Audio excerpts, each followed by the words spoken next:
안녕하세요. 한림대학교 김성우입니다. 오늘은 제가 통일 디자인에 대해서 좀 말씀을 드리고자 합니다. 예, 저는 한림대학교 디지털인문예술 전공 소속의 김성우라고 하고요. 저는 원래 UX 디자인을 전공을 했습니다. 그리고 저의 이제 주된 연구 관심사는 미래융합 디자인이라고 하는 그 영역인데 그 중에서도 특히 디자인의 사회적 책임, 즉 디자인이 그 사회의 발전과 변화 또 혁신을 가져오기 위해서 어떤 역할을 할 수 있는가, 또 사회적 약자를 위해서 디자인이 어떤 일을 해야 하는가 등등 그 사회를 위한 디자인 쪽을 저의 주된 연구 관심사로 가져가고 있습니다. 그 오늘 말씀드리고자 하는 통일 디자인도 그러한 저의 그 연구 관심사, 사회를 위한 디자인의 한 부분이라고 좀 보시면 될 것 같습니다. 자, 그럼 이제 본격적으로 한번 들어가 보도록 하겠습니다. 여러분들은 통일과 디자인의 만남 하면은 주로 어떤 것들이 생각이 나나요? 아마 거의 대부분은 이런 것들 생각하실 것 같습니다. 뭐 어떤 통일 관련된 그 행사나 이벤트에서 참여자들에게 이제 나눠주는 기념품용 굿즈나 컵, 뭐 그런 것들을 이제 만드는 분야로 좀 생각들을 할 것 같습니다. 또는 뭐 평화통일 뭐 포스터를 그린다던가 통일 한반도 국기는 어떻게 되어야 하는가 해서 뭐 국기를 만들어 본다던가 또 여기 나와 있듯이 뭐 우표 통일형은 우표를 그린다는 거. 주로 이런 우리가 흔히 아는 디자인 산출물을 만들어내는 분야를 통일에 관련된 산출물을 만들어내는 분야를 이제 통일 디자인으로 생각들을 많이 하실 것 같아요. 그도 그럴 수밖에 없는 것이 우리가 보통 알고 있는 디자인이라고 하면은 대개는 뭔가 굉장히 좀 도발적이고 외모로도 굉장히 튀는 그런 한눈에 봐도 뭔가 작가 같은 분들이 마찬가지로 굉장히 그 외관적으로 그 미학적 가치가 높은 그런 거의 작품에 가까운 어떤 제품이나 그 작품을 만들어내는 분야가 그런 분야를 이제 디자인으로 많이 알고 있죠. 예. 실제 기존의 디자인은 그러기도 하고요. 실제로 그렇기도 하고 또 이제 디자인에서 굉장히 중요하게 여기는 게 그 스타일이라고 하죠. 그래서 스타일을 굉장히 잘 살린 어떤 그 유형의 산출물을 만들어내는 분야를 우리가 디자인이라고 보통내고 있습니다. 그러한 디자인, 즉 all about styling, 그러니까 스타일링을 굉장히 중요하게 여기는 그런 디자인에 변화가 사실은 생기기 시작합니다.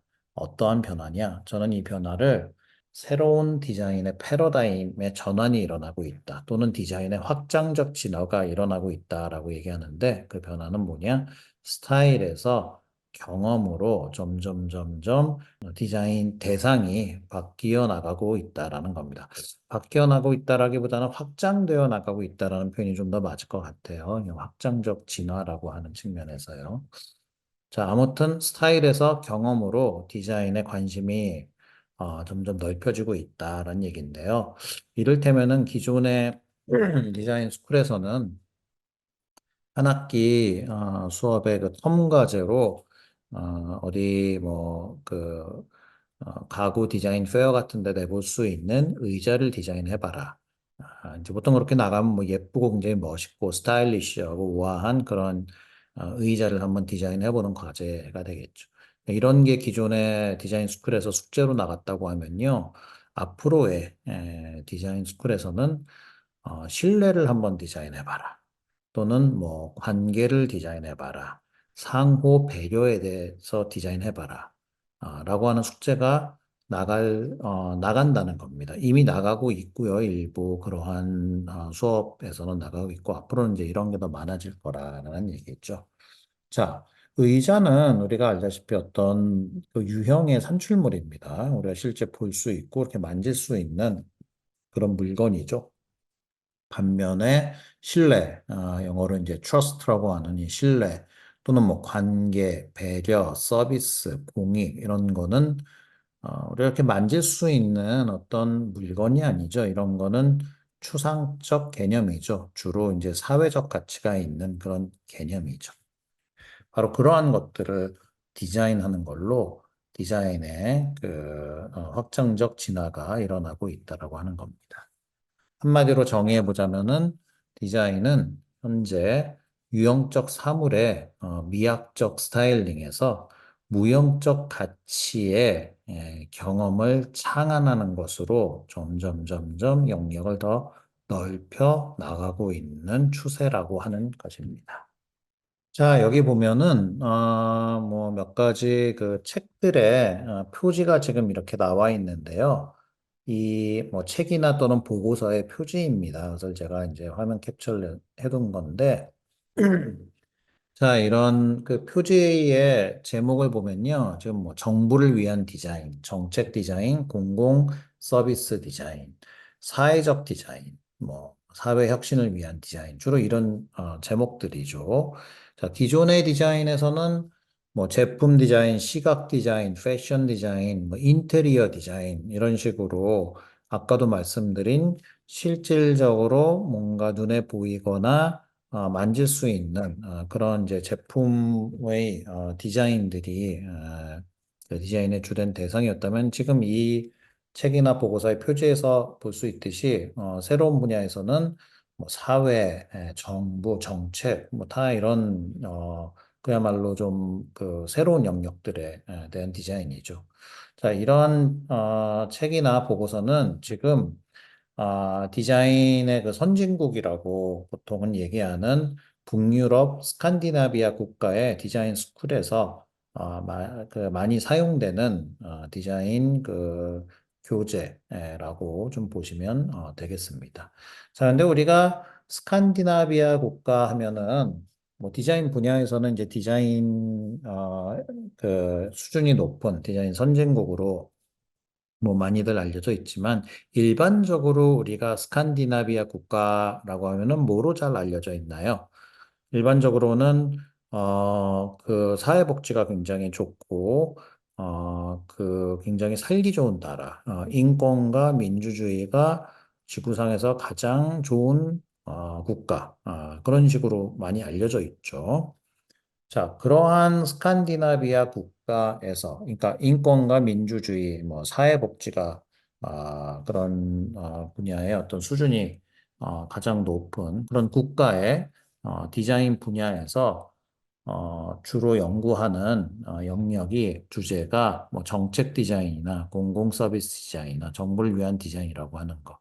이게 단순히 우연일까요? 저는 이런 거 우연이라고 보지 않습니다. 국가가 지향하고 있는 바와 그 지향하고 있는 바에 대해서 여러 영역, 그중에는 이제 디자인도 있는 거죠. 디자인 영역도 그에 맞춰서 연구를 하고 있다라고 좀 보시면 될 것 같습니다. 그러면 이제 막 선진국의 반열에 올라온 대한민국, 스칸디나비아 국가가 앞으로 우리나라가 지향해서 적어도 사회 발전 또 사회복지적 측면에서는 우리가 지향해서 갈 약간의 뭐 롤 모델쯤에 해당이 되는 국가일 수도 있겠죠. 그렇게 되면은 대한민국의 디자인이 나가야 할 방향도 조금 이제 이런 쪽이라고 우리가 좀 생각을 해볼 수 있겠습니다. 자, 사실은 기존의 디자인에서 제가 기존의 디자인은 그 스타일링에 대한 내용이다. 스타일링을 굉장히 많이 다뤘다라고 얘기를 드렸지만은 기존의 디자인에서도요. 기존의 디자인의 정의를 보면요. 이렇게 창의적인 문제 능력과 해결 방안으로서의 디자인이 사실은 이미 오래전부터 통용이 되어 왔습니다. 지금 여기 나와 있는 그 사진에 보는 1978년에 노벨 경제학상을 수상한 그 미국의 허버트 사이먼이라고 하는 교수님이신데요. 이분의 명서로 알려져 있는 그 인공과학이라고 하는 책에서 보면요. 디자인을 그 way of thinking, 뭐 problem solving 이라고 얘기를 하고 있습니다. 즉 디자인이 어떤 문제를 해결하는 하나의 사고의 방식이라고 하는 정의가 이미 이때에도 있었다라고 하는 거죠. 자, 그런 문제 해결로서의 디자인은 사실 오늘날 디자인 띵킹이라고 하는 어떤 그 뭐라고 해야 되나요? 창의적인 혁신 기법으로서 전 세계에 굉장히 널리 알려져 있습니다. 한 2000년대 이후로 특히 이 디자인 띵킹이 전 세계적으로 굉장히 돌풍을 이제 일으키면서 퍼져나갔는데요. 여러분들도 한 번씩은 들어보셨지 않았을까 싶습니다. 디자인 띵킹이요. 그래서 여러 분야에서 어떤 주어진 문제를 푸는 과정에서 창의적이고 혁신적인 솔루션을 찾는 하나의 방법론, 테크닉으로서 디자인 띵킹을 적극적으로 도입해서 사용하고 있습니다. 특히 경영 분야에서 많이 이 디자인 띵킹을 적용을 해서 사용하고 있죠. 자, 이 디자인 띵킹은 디자인적으로 좋은 시각물, 즉, 그 스타일링을 잘 해갖고, 뭐, 한마디로 이제 예쁜 어떤 뭐 상품이라던가, 이런 거를 만들어 내놓는 것이 아니라, 이 디자인 띵킹을 좀 풀어 얘기하면은, designerly way of thinking이라고 합니다. 즉, 디자이너처럼 생각하는 길, 뭐, 생각하는 방식이라고 좀 해석을 할 수 있겠죠. 그래서 어떤 주어진 문제에 대해서 그 해결안을 찾을 때 디자이너들이 문제를 푸는 어떤 방식을 좀 차용해서 창의적이고 혁신적인 해결안을 찾아보는 그런 방법론이라고 볼 수 있겠습니다. 그러니까 이런 디자인 띵킹에서도 알 수 있다시피 심지어 그 기존의 디자인에서도 그러니까 스타일링을 굉장히 강조하는 기존의 디자인에서조차도 사실 디자인은 또 문제 해결을 위한 방법론이라고 하는 정의가 오랫동안 있었다는 겁니다. 위키드 프로블럼이라고 하는 개념이 있습니다. 우리말로 바꾸면 이제 난제, 굉장히 풀기 어려운 사회적 난제를 얘기하는데요. 뭐 이를테면은 뭐 지구 온난화라던가 고령화, 또 전 세계 아직도 대다수 상당히 많은 국가가 아직도 처해 있는 어떤 빈곤의 문제, 이런 게 이제 인류가 처해 있는 위키드 프로블럼이라고 보시면 되는데요. 이 이제 위키드 프로블럼은 여기 정의도 나와 있듯이 어떤 단일 분야의 지식과 단기적인 그 분야에서만의 어떤 단기적인 노력만으로는 절대로 해결할 수 없는 굉장히 복잡하고 고난이도의 그런 문제를 위키드 프로블럼이라고 얘기를 합니다. 위키드 프로블럼은 따라서 한 분야가 단시간에 풀 수가 없고요.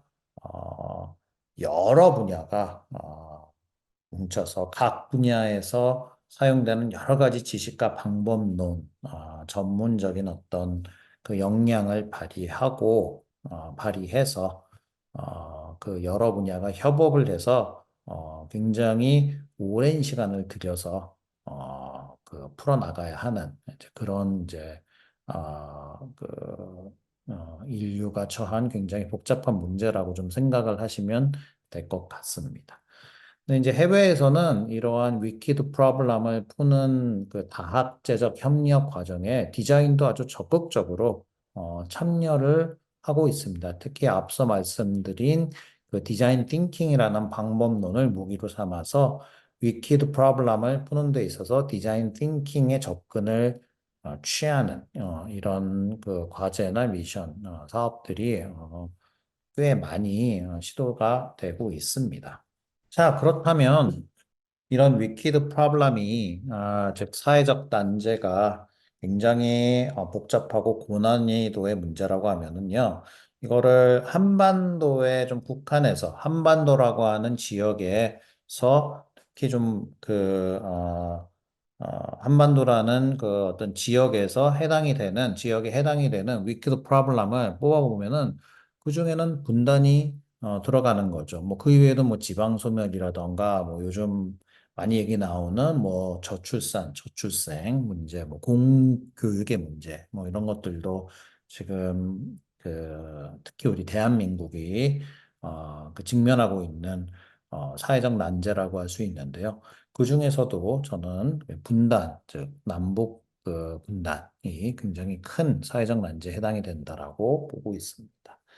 자, 그렇다면 분단이 한반도가 안고 있는 가장 큰 위키드 프로블럼 중에 하나라고 하자면, 그리고 디자인이 심지어 스타일링을 강조하는 전통적인 디자인에서도 프로블럼 솔빙, 즉 문제 해결로서의 어떤 정의를 디자인에 대해서 내리고 있고, 그리고 비교적 근래에 디자인 띵킹이라고 하는 어떤 이름으로 디자인에서 문제를 해결하는 방식이 여러 분야에 이제 도입이 돼서 퍼져나가고 있는 점을 감안을 해보면요. 우리가 대한민국이 또는 뭐 한반도가 처해 있는 이 분단이라는 큰 위키드 프로블럼도 디자인 띵킹을 적용해서 한번 해결해 보려는 노력을 우리가 할 수 있다라고 하는 거죠. 예. 그래서 지금까지 나왔던 얘기를 조금 한번 하고 가자면은 통일 디자인은 디자인 띵킹을 기반으로 한반도가 처해 있는 가장 큰 위키드 프로블럼 중에 하나인 분단에 대해서 어떤 그 해결책을 찾아보고자 하는 디자인 분야의 어떤 노력이라고 좀 보시면 되겠습니다. 즉, 통일 디자인은 그 통일이라고 하는 무형의 사회적 가치의 어떤 경험을 창안하는 그런 이제 디자인 영역이라고 할 수 있겠죠. 예, 그래서 나름 이제 통일 디자인에 대한 정의를 한번 내려보자면요. 통일의 전, 중, 후 시점에서 남북한의 평화 체제를 구축하고 남북한 주민의 사회적 통합을 추구하고 그리고 궁극적으로는 이제 평화 통일을 이루기 위한 디자인의 역할, 기여, 방안을 모색하는 분야라고 보시면 되겠습니다. 제가 통일 디자인이라고 하는 분야를 연구를 하면서 이 분야의 영문 명칭을 어떻게 만들까, 어떻게 부를까, 영어로 뭐라고 부를까를 고민을 하다가 보통 이제 통일 디자인, 통일하면은 이제 유니피케이션입니다, 영어로는. 그래서 한반도 통일을 실제 영어로는 뭐 Korean Peninsula 뭐 Unification 뭐 이런 식으로 보통 뭐 얘기를 하죠. Unification of 뭐 Korean Peninsula라던가 뭐 이렇게 얘기를 하는데 저는 그런 Unification이라는 표현을 사용하지 않고 Unity라고 하는 표현을 썼어요. Design for Unity로 제가 정했습니다.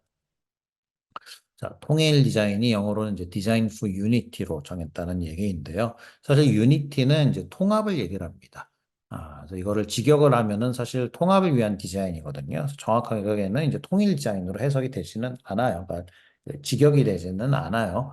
그럼에도 불구하고 제가 영어 명칭을 그 디자인 for unity로 한 거는 여기에도 지금 나와 있듯이 남북한 주민의 어떤 사회적 통합, 화학적 결합을 통한 진정한 통일을 이루고자 하는 어떤 그런 이제 목표가 들어가 있어서 영어로는 그런 부분을 반영해서 디자인 프 유니티라고 이름을 붙이게 된 것입니다. 그러다 보니까 이 통일 디자인에서 특히 중요하게 여기는 것이 사회적 통합입니다. 뭐 앞서 또 나왔듯이 남북한 주민의 사회적 통합을 굉장히 중요하게 여기고 있고요. 그렇다면 예를 들어서 통일 전중후 시점에서 남북한 주민의 사회적 통합을 다룬다라고 하면요. 지금은 통일 전의 시점이죠. 뭐 아직까지는 뭐 통일이 막 이루어지고 있거나 이미 통일이 된 거는 아니고 이제 그건 다 미래의 얘기고요. 현재는 통일 전 시점이잖아요. 그러면 통일 전 시점에서 남북한 주민의 사회적 통합을 할 수 있는 일이 무엇인가? 라고 보면은 예를 들어 남한에 안착해서 지금 살고 있는 탈북민들이 이 남한 사회에서 남한 출신의 사람들하고 같이 잘 어우러져서 할 수 있는 그러한 어떤 분위기를 만들기 위해서 디자인이 어떤 역할을 해야 되는지, 탈북민들의 남한 사회의 안착을 위해서 우리가 어떤 일을 할 수 있는지, 디자인이 어떤 일을 할 수 있는지, 이런 것들을 이제 연구를 하는 겁니다.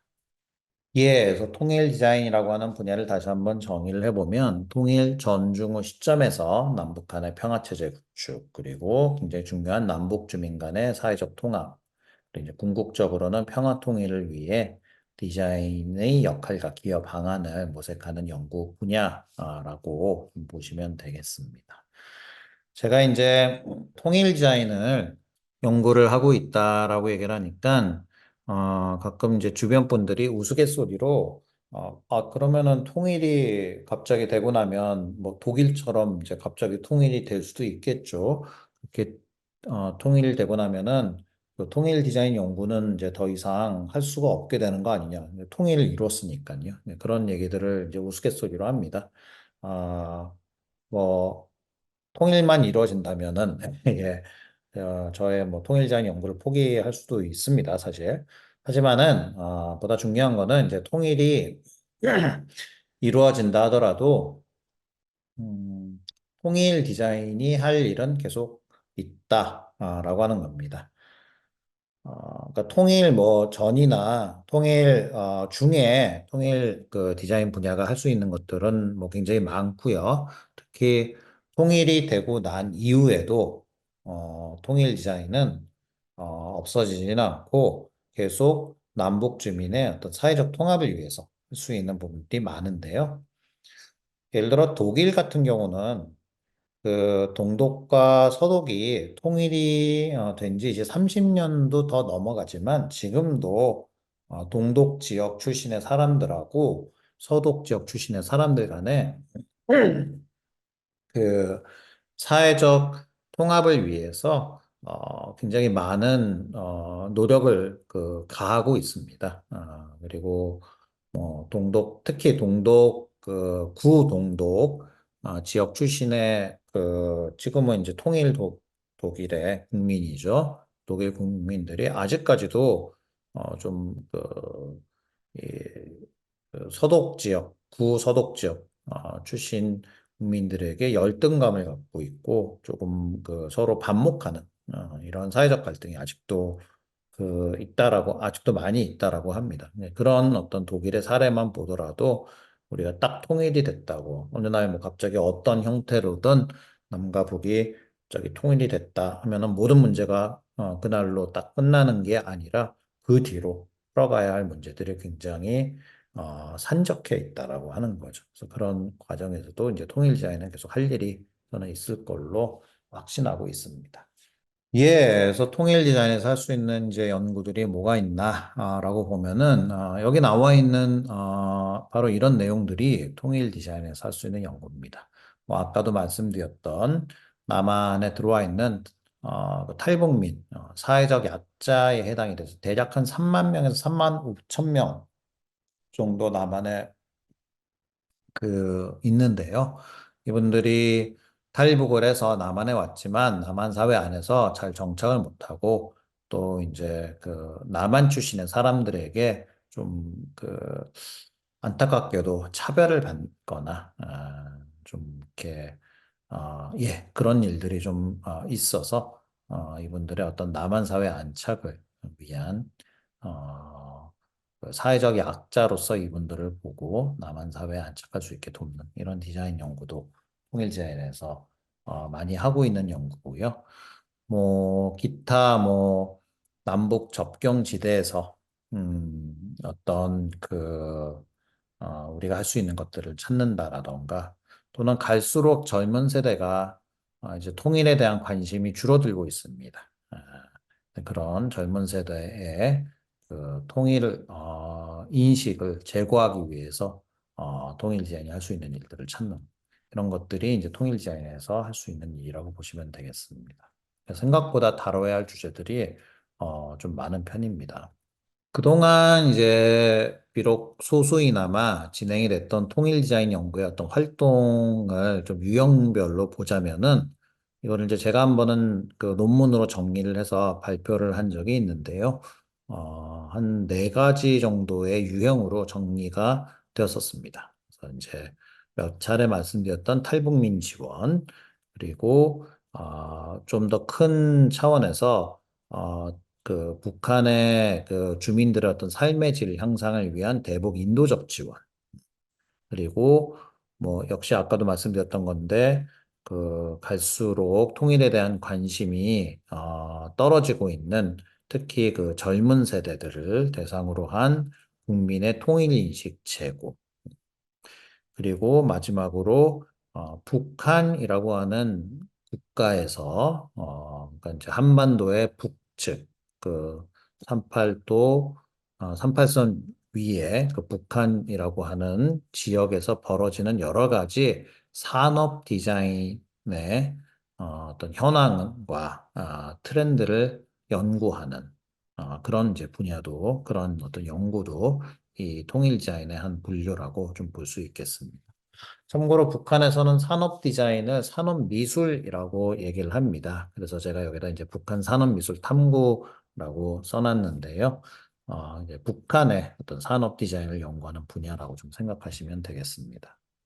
자, 분야를 뭐 하나하나씩, 유형을 좀 하나하나씩 간단하게 보자면은, 뭐 탈북민 지원은 뭐 아까도 말씀드렸던 사회적 약자인 탈북민들을 어떻게 남한 사회에 잘 안착하고 또 남한 출신의 사람들과 그러니까 북한 출신의 이제 남한 시민이죠. 한국에 들어와서 이제 시민권을 받았으니까 출신의 사람들이 같이 그 공존하면서 화합해서 지낼 수 있는 그런 이제 디자인 연구를 하는 분야라고 보시면 되겠습니다. 네, 이쪽 연구를 저도 좀 여러 개 했었는데요.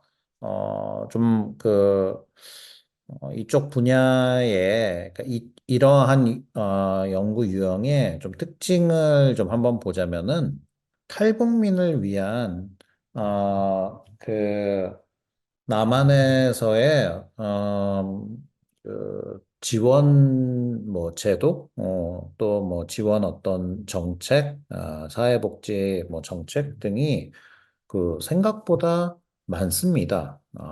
그 저도 이제 연구를 하면서 찾아보니까 정말 생각보다 많더라고요.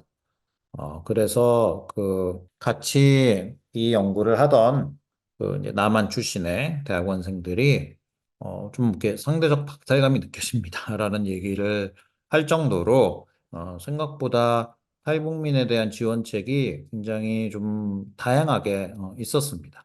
그런데 또 탈북민을 만나서 인터뷰를 하거나 이렇게 사용자 조사를 해보면 많은 탈북민들이 굉장히 힘들게 살고 있어요. 사회적인 어떤 그 지원을 못 받고 있어요.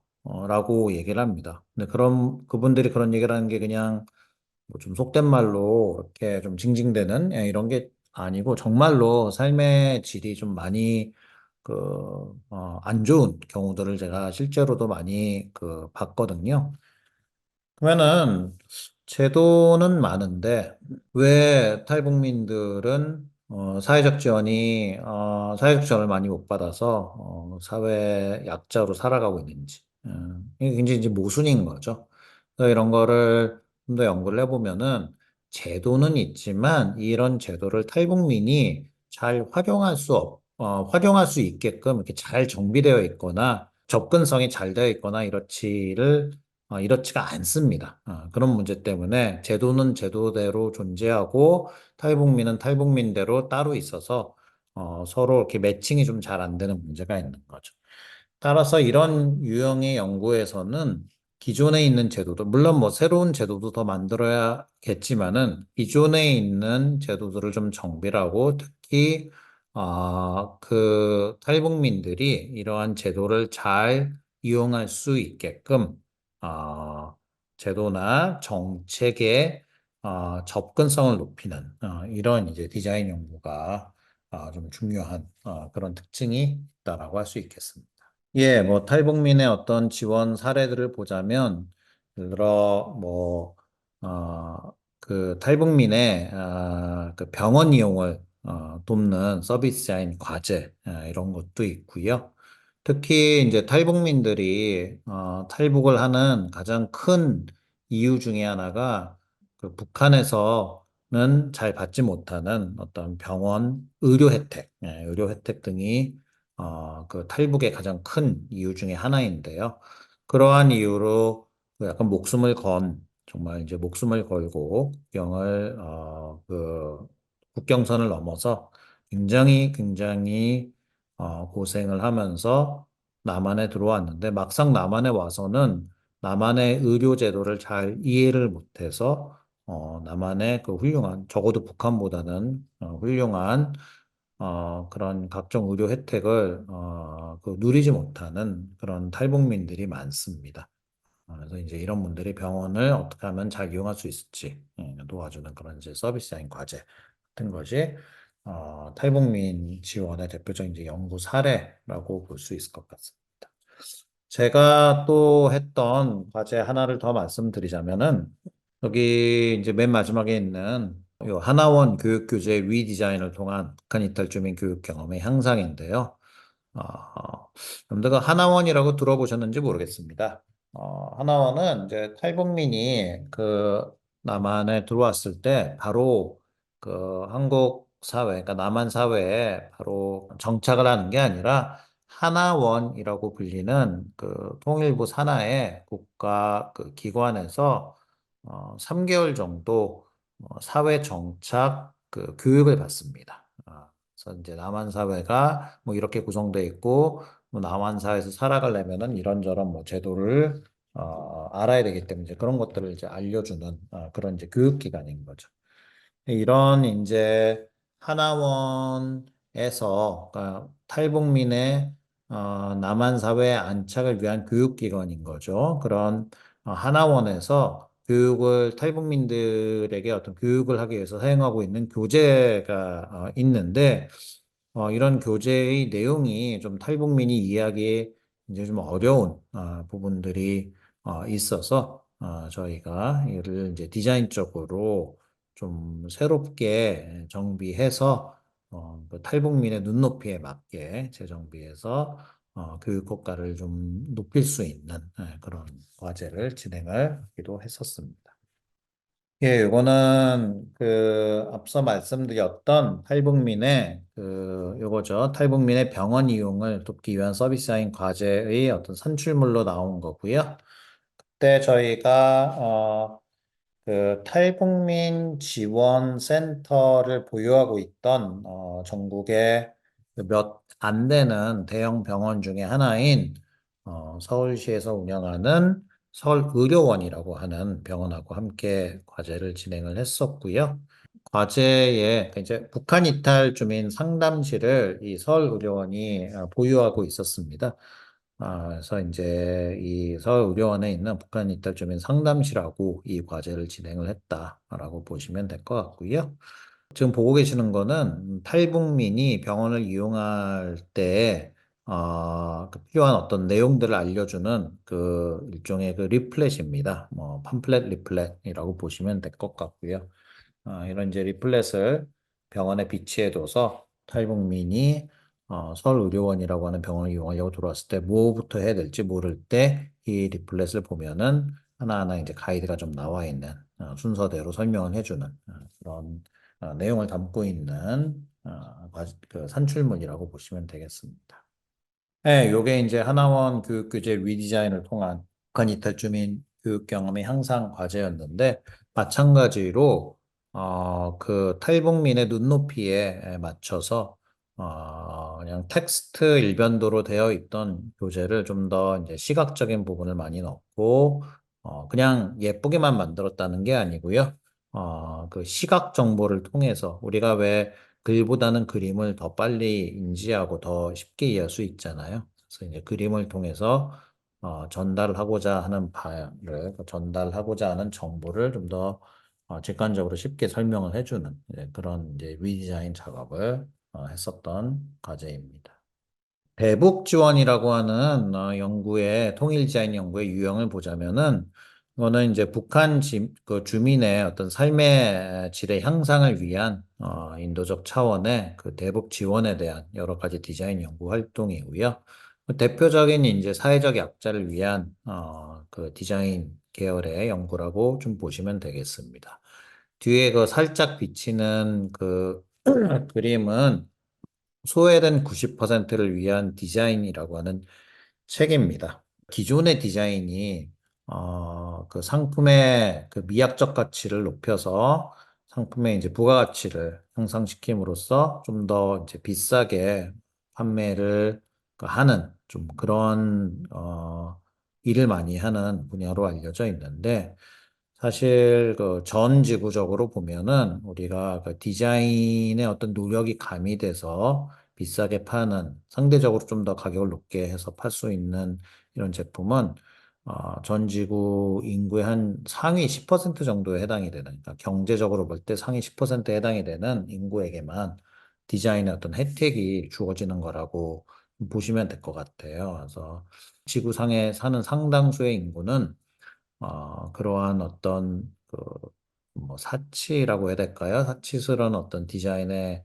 그 도움 전혀 못 받고 굉장히 가난하고 빈곤한 삶을 살고 있습니다. 그래서 그런 이제 대다수의 인구를 우리가 소외된 90%, 이 책에서는 소외된 90%라고 이제 부르면서 바로 그 디자인이 그동안 관심이 없었던 이러한 소외된 90%를 위한 위에서 디자인이 어떤 역할을 할 수 있는가를 좀 그 케이스 스터디, 여러 가지 케이스 스터디를 다룬 책이라고 좀 보시면 될 것 같은데요.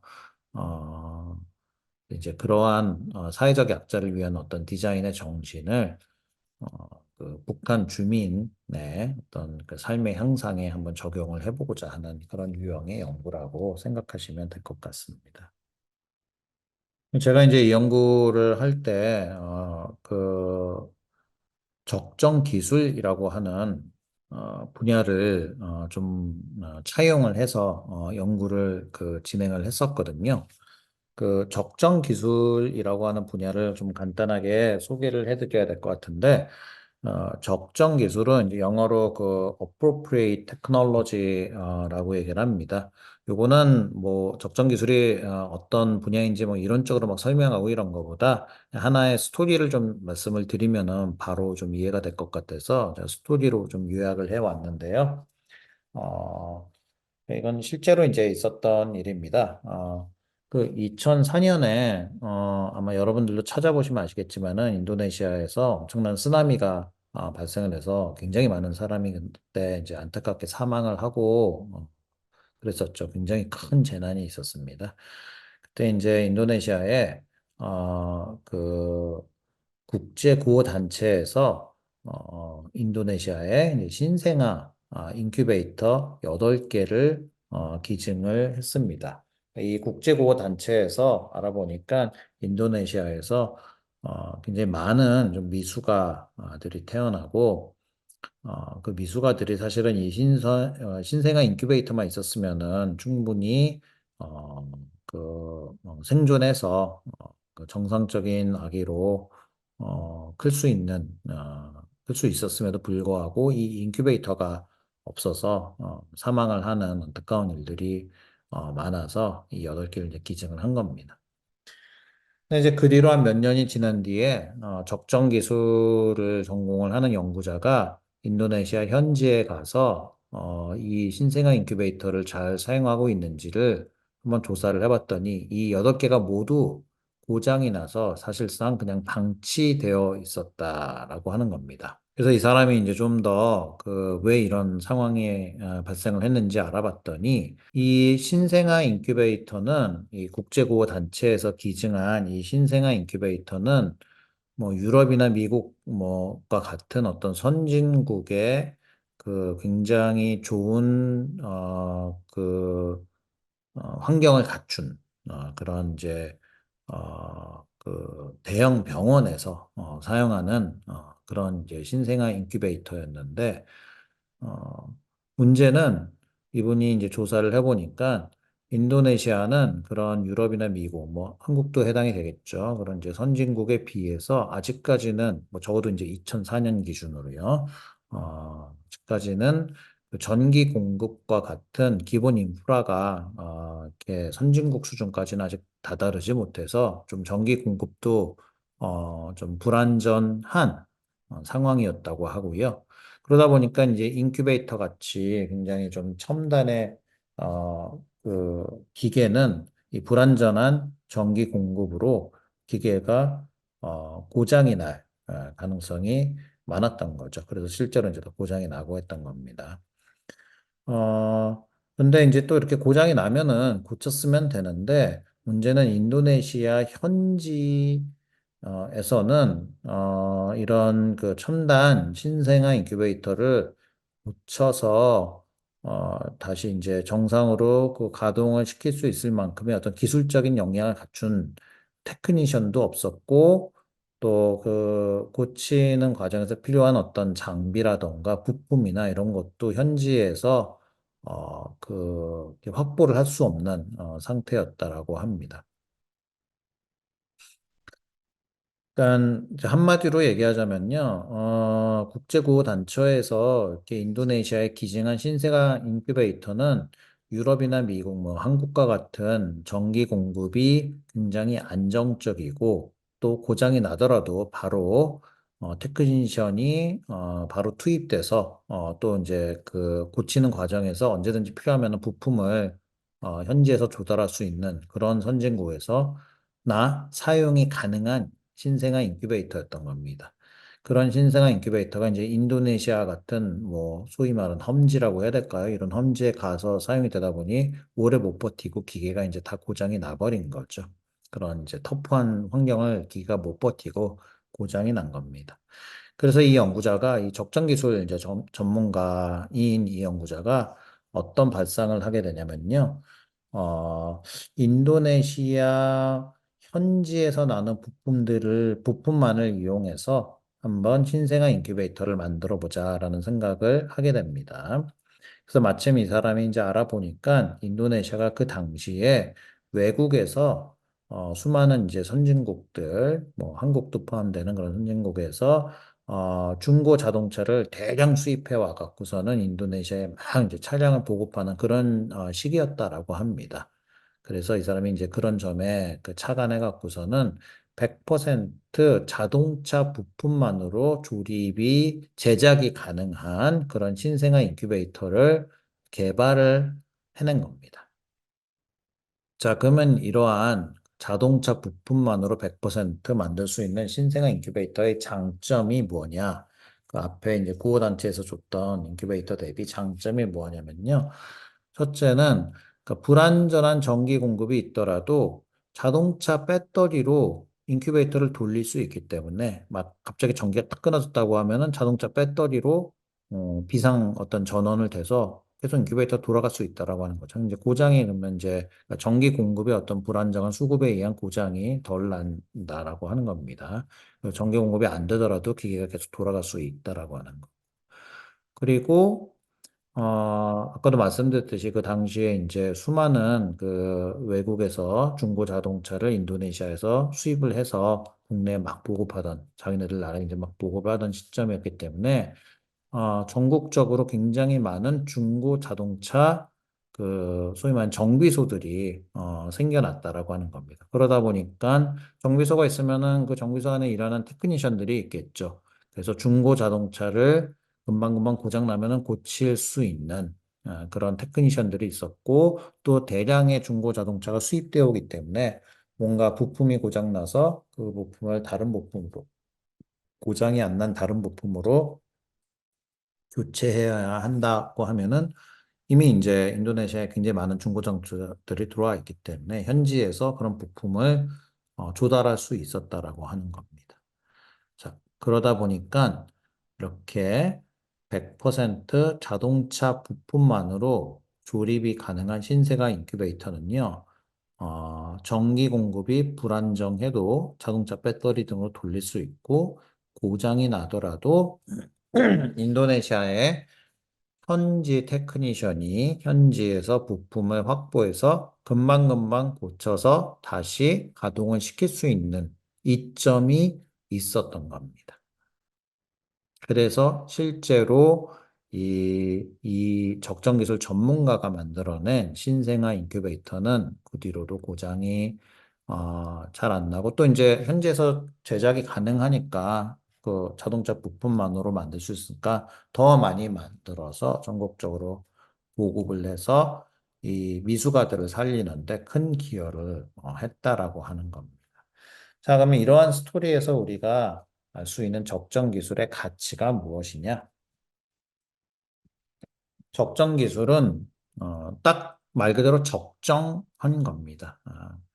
개도국의 어떤 상황에 굉장히 적절하게, 적정하게 현지에서 생산이 가능하고 현지의 인력이 현지의 부품만으로도 만들어내고 고치고 그 유지 보수할 수 있는 수리해내고 유지 보수할 수 있는 그러한 기술만으로 만들어내는 어떤 아, 솔루션 등을 생산하는 분야라고 이해를 하시면 될 것 같아요. 예, 그래서 대북 적정 기술이라고 하는 분야는 이러한 적정 기술의 어떤 정신을 좀 살려서 북한에서 필요한 북한 주민이 필요로 하는 어떤 그 솔루션을 북한 주민이 북한 현지에서 구할 수 있는 부분만으로 그 솔루션을 스스로 만들어낼 수 있는 어떤 그런 방안들에 대해서 연구를 하고 그것을 북한에 좀 그 보급을 해보려는 노력을 다했던 그런 과제라고 좀 생각하시면 될 것 같습니다. 예, 여기 이제 말씀드렸던 적정 기술의 어떤 정의고요. 적정 기술이란 현지에서 확보할 수 있는 자원으로 현지인이 직접 제작 및 유지 보수가 가능하고 현지인에 의해서 사업까지 돌아갈 수 있는 비즈니스까지 가능한 그런 상품을 만드는 기술과 방법에 대한 그 내용이라고 좀 보시면 될 것 같습니다. 그래서 이거를 이제 북한에 한번 그 적용을 해보는 연구를 했던 것이 바로 대북 적정 기술, 대북 인도적 지원 차원의 대북 적정 기술 디자인이라고 보시면 되겠습니다. 자, 세 번째 유형은 국민의 통일 인식 제고입니다. 그래서 뭐 몇 차례 말씀드렸듯이 특히 요즘에 이제 젊은 세대들이 통일에 대해서 굉장히 좀 그 부정적인 생각을 갖고 있거든요.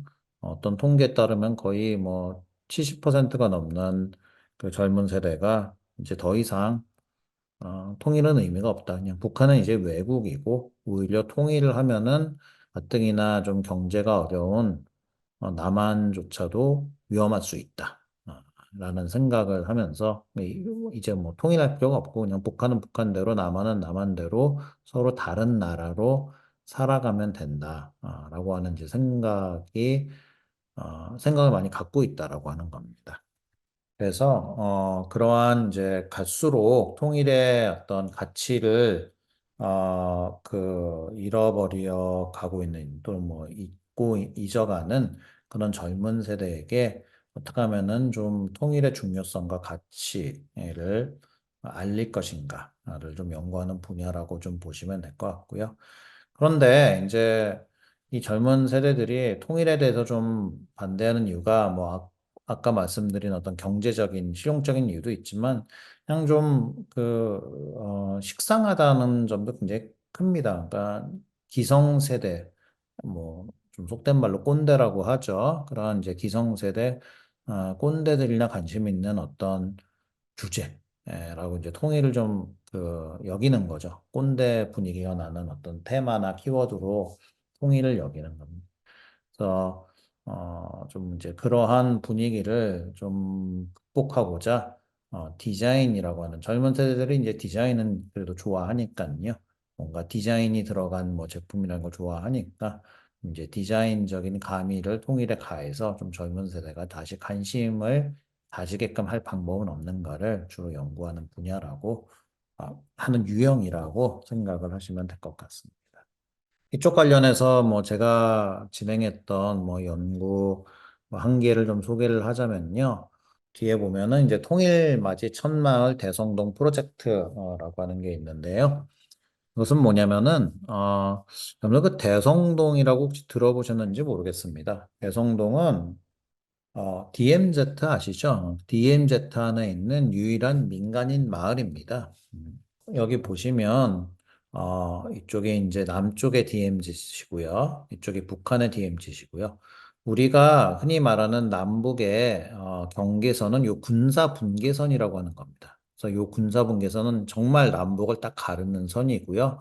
이 군사 분계선에서 남쪽으로 또 북쪽으로 몇 킬로씩 이렇게 자해서 DMZ라고 하는 그 어떤 약간의 그 버퍼 지역을 이제 두고 있는 건데 그러한 남측의 DMZ에 위치한 민간인 마을이 바로 대성동입니다. 그래서 대성동에서는요, 북한 이 군사 분계선까지 한 1km도 채 안 됩니다. 이 군사 분계선 넘어가면 그냥 북한이에요, 진짜. 큰일 나는 거죠, 넘어가면은. 그래서 여기 사진 보면은 여기가 대성동이고요. 그래서 이제 태극기가 이렇게 높은 철탑 위에 있죠. 이쪽이 그러니까 북한의 대성동에 해당이 된다라고 할 수 있는 기정동이라고 하는 북한의 이제 민간인 마을입니다. 거기는 또 거기대로 철탑 위에 이제 그 북한의 인공기라고 하죠. 그러니까 북한의 국기를 이렇게 경쟁적으로 서로 높게 올려놓고 있습니다. 요 거리가 한 1km, 뭐 1.3km 뭐 그 정도 된다라고 합니다. 그러니까 정말 가까운 거예요. 걸어서는 뭐 10분도 안 걸리는 이제 그런 거리인 거죠. 정말 북한에 가까이 있는 그런 마을인데 이런 마을에 이 과제는 처음에는 이 대성동이라고 하는 마을에 사는 주민들의 어떤 삶의 질을 좀 개선하는 차원에서 진행이 되었는데요.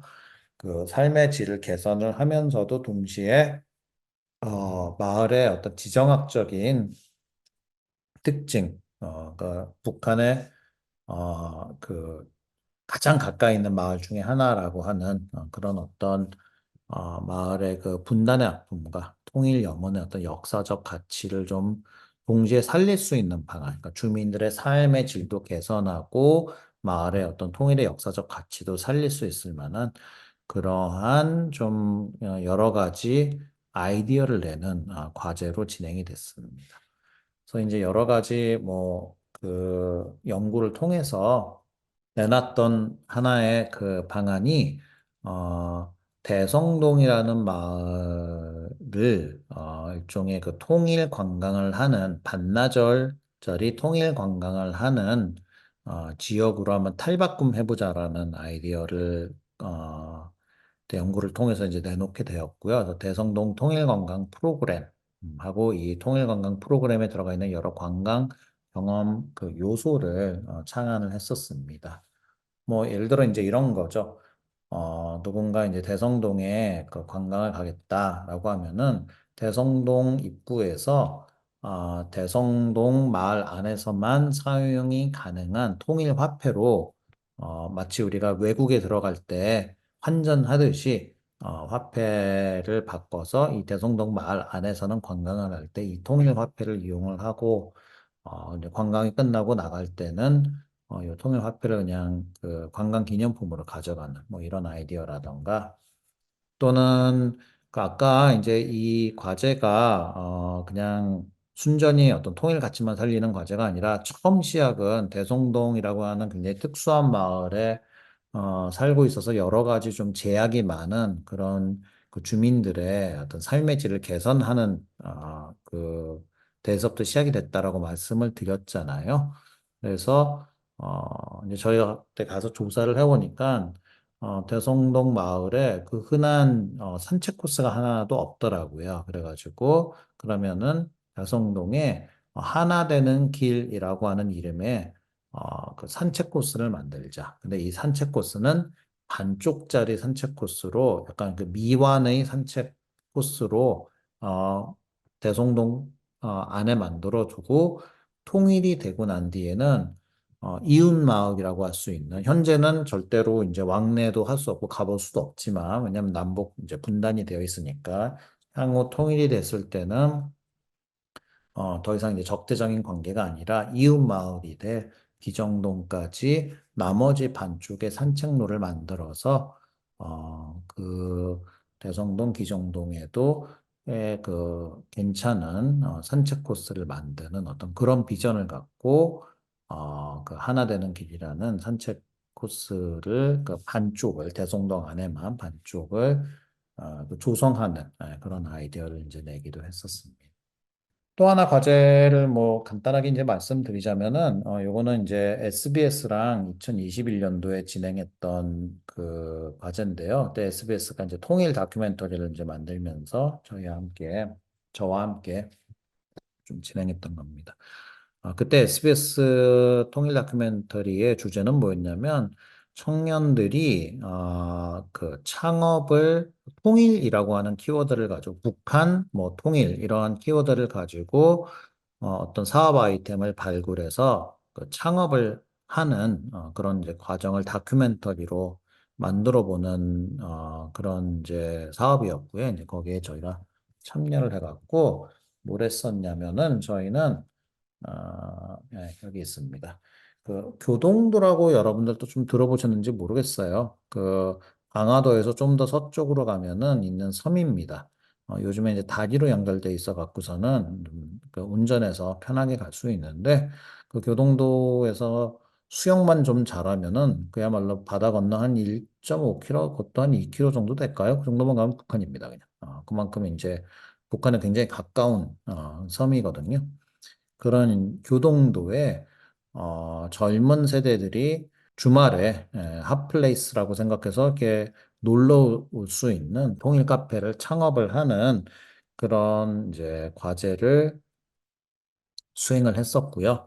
근데 이제 통일 카페라고 하면 많은 이제 분들이 제가 그 강의하면서 그 초기에 보여줬던 통일 디자인 하면 사람들이 뭐 통일 한반도 국기라던가 뭐 통일 이벤트에서 그 참여자들에게 나눠주는 뭐 통일 그 굿즈 같은 거, 뭐 이런 것들 많이 생각한다라고 얘기했었잖아요. 마찬가지로 통일 카페 하면은 뭐 이 안에 뭐 비둘기 날아다니고 온갖 막 그 북한 통일 관련 내용들로 막 가득 차 있는 그래서 젊은 세대들이 딱 문 열었다가 웬 꼰대스러운 카페야라고 하면서 이제 문 닫고 나가버릴 그런 동일 카페를 지향한 게 아니라 정말 젊은 세대들이 와서 그냥 즐길 수 있는 전형적인 2030 세대를 위한 북카페로 구성을 하면서 거기에 은은하게, 중요한 건 이제 은은하게입니다. 은은하게 이 안에 통일에 대한 톤앤 매너를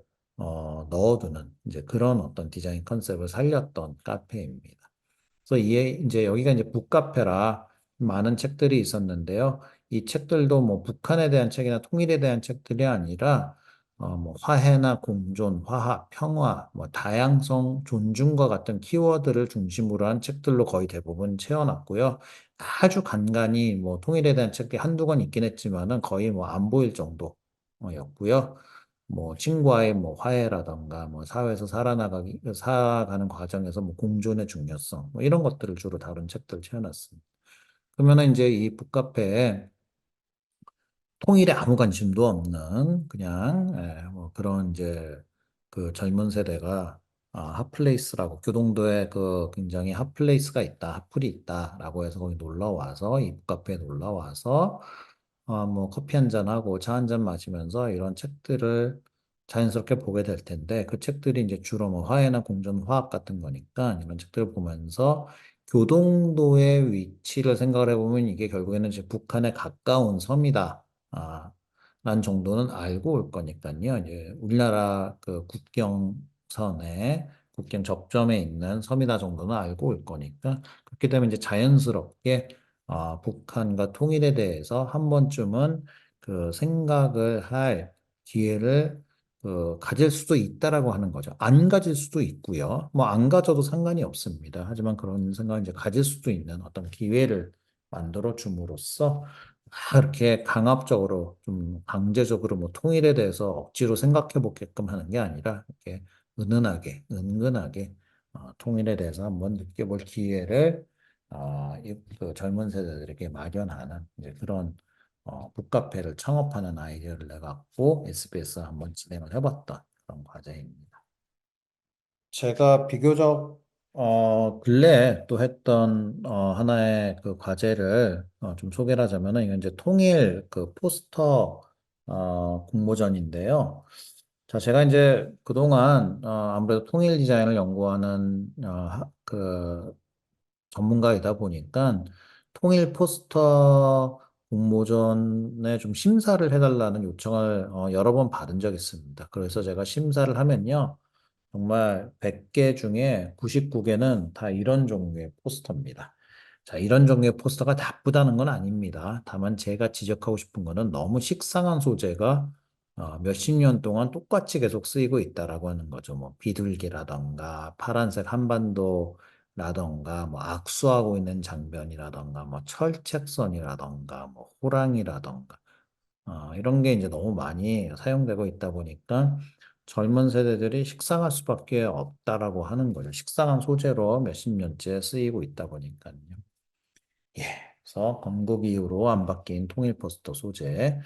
제가 초등학교도 아니고 국민학교 다니던 시절에 그 평화통일 염원 포스터 그려라 했을 때도 이런 거 갖고 그렸었거든요. 근데 비교적 최근에 제가 통일 포스터 심사를 했을 때도 똑같이 제가 국민학교 때 쓰던 그런 소재를 여전히 쓰고 있더라고요. 그래서 이러다 보니 정말 젊은 세대들이 통일하면은 꼰대, 뭐, 꼰대 분위기, 꼰대 냄새 나는 어떤 키워드, 이런 얘기가 나올 수밖에 없다라는 좀 생각을 해갖고, 예, 이거는 이제 제가, 그러면서 좀 찾아봤던 통일 포스터 중에 가장 나름대로 혁신적인,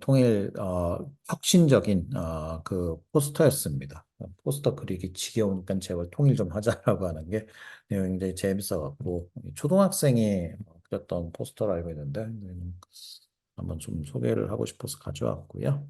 아, 그래서 좀 이제 한번 새로운 접근을 좀 해보자라는 생각이 들어갔고, 어, 요즘에 또 그 이미지 생성형 AI 서비스가 많이 이제 유행을 하고 있으니까 그러면은 그 인간하고 AI하고 상호 소통을 통해서 앞서 나왔던 그런 식상한 소재, 뭐 비둘기니 호랑이니 이런 것들을 좀 뛰어넘는 새로운 소재를 같이 찾아서 그렇게 찾은 소재를 이미지 생성용 AI가 이용을 해서 한번 AI가 만들어보는 통일 포스터를 제작을 해보는 그런 사업을 좀 해보자. 그런 연구를 한번 해보자라고 해서 이제 진행을 했습니다.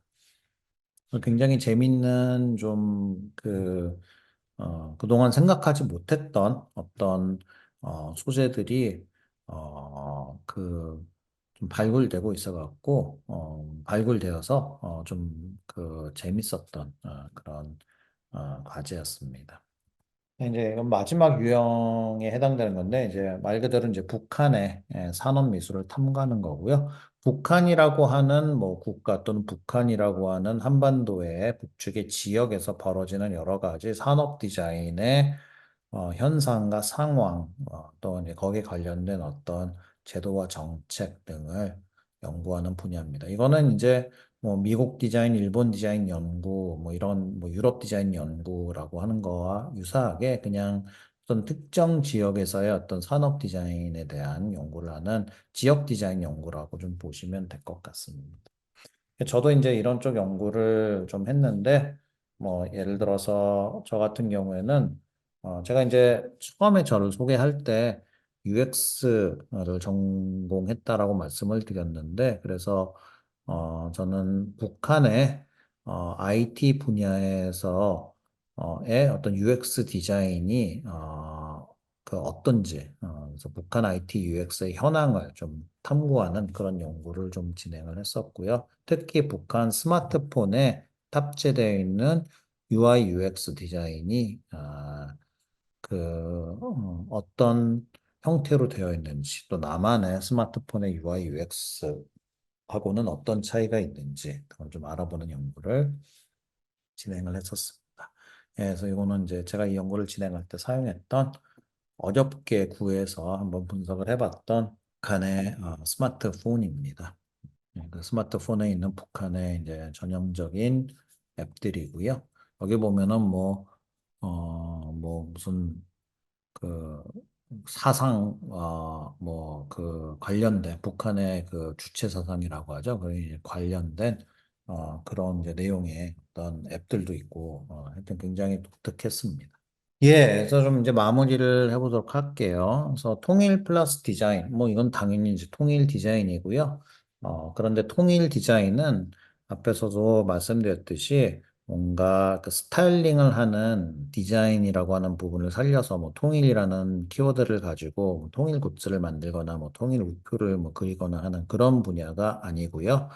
문제 해결이라고 하는 디자인의 정의, 그리고 특히 뭐 요즘 뭐 최근 들어와서 디자인이 확장적 진화를 하면서 사회적 난제, 위키드 프로블럼과 같은 어떤 추상적 문제를 해결하는 과정에서 사회적 가치의 경험을 창안하는 디자인으로 점점 디자인이 커지고 있는데, 그 디자인이 영역을 넓히고 있는데, 그러한 어떤 디자인 띵킹을 좀 통일에 적용하는 분야라고 좀 생각을 하시면 될 것 같습니다. 특히 제가 하는 거는 저는 이제 UX를 전공을 했다고 말씀을 드렸잖아요. 그래서 저는 그 어떤 가치의 경험을 디자인하는 걸 굉장히 중요하게 여기기 때문에, 그러다 보니까 경험 디자인에 기반한 통일에 대한 디자인 띵킹을 하는 연구 분야로서 통일 디자인을 정의를 내리고 계속 지금 여러 가지 연구들을 진행을 하고 있습니다. 그래서 통일 디자인은 뭐 아직까지는 굉장히 좀 미지의 그 영역입니다. 국내에서도 뭐 하고 있는 사람이 거의 저밖에 없다고 예, 해도 될 정도로 아직은 굉장히 개척적인 분야이고요.